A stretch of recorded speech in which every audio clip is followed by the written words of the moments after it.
महत्त्वाची बातमी आहे। राज्यातील सगळ्या शाळांमध्ये 7 नोव्हेंबरपर्यंत वंदे मातरम गीत गायनाचे आदेश देण्यात आलेले आहेत। वंदे मातरम गीताला 150 वर्ष पूर्ण झाल्याच्या निमित्तानं सरकारनं खरं तर हे आदेश जारी केलेले आहेत। मात्र उर्दू शाळांमध्ये वंदे मातरम म्हटलं जात नाहीये।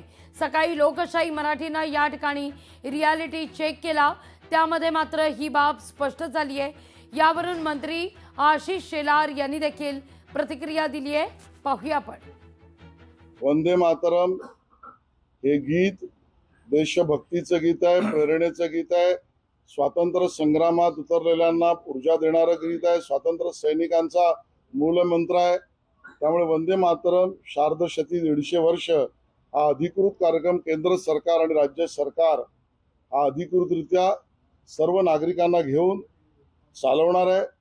उर्दू शाळेतल्या विद्यार्थ्यांनाही ते म्हणावं अशीच आमची त्यांना म्हणणं आणि प्रार्थना आहे।